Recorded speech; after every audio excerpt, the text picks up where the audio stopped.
شاہ صاحب اپنے کیس سے متعلق کچھ کہنا چاہیں گے؟ آپ کو کیسے رکھا گیا ہے جیل میں؟ میں بے قصور ہوں، میں سیاسی قیدی ہوں۔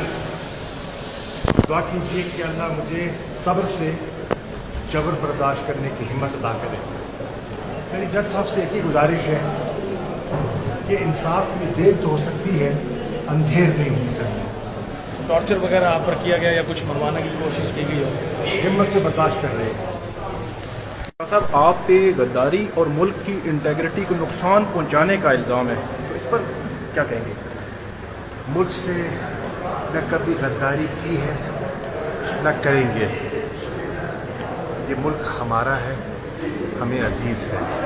کبھی سوچ بھی نہیں سکتے کہ پاکستان کے مفادات کو نقصان پہنچائیں۔ مجھے اتنا یقین ہے کہ میں نے مجھ سے غداری نہیں کی۔ موت مرحق ہے اور جہاں میں قید ہوں اس سے چند قدم دور پٹیالہ میں پھانسی گھاٹ ہے۔ میں اعتماد سے کہہ رہا ہوں، میں اس ملک کا وفادار ہوں، تھا اور رہوں گا جس حال میں بھی ہوں، اور اگر میں نے اس ملک سے غداری کی ہے تو اس پھانسی گھاٹ میں لے جا کر مجھے لٹکا دیا جائے، میں قبول کر لوں گا۔ شاہ صاحب کیا آپ سمجھتے ہیں کہ جو سفیروں سے آپ کی ملاقات ہے اور چیئرمین شپ کے پی ٹی آئی کی چیئرمین شپ کے حوالے سے واضح موقف اپنانے کے بعد آپ کی گرفتاری عمل میں آئی گی؟ پی ٹی آئی کے چیئرمین عمران خان تھے اور ہیں، اس پہ کوئی ابہام نہیں ہے۔ مجھے دعوت دی گئی، میں گیا، میں نے ایک نقطہ نظر پیش کیا۔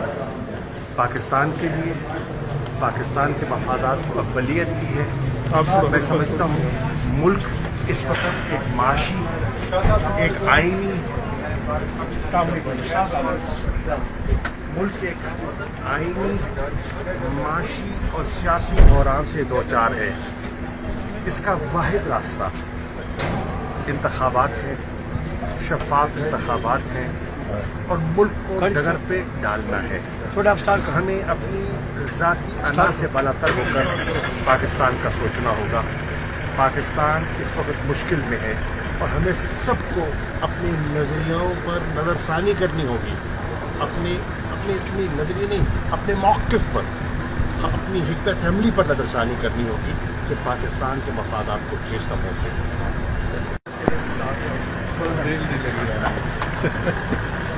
السلام علیکم شاہ صاحب۔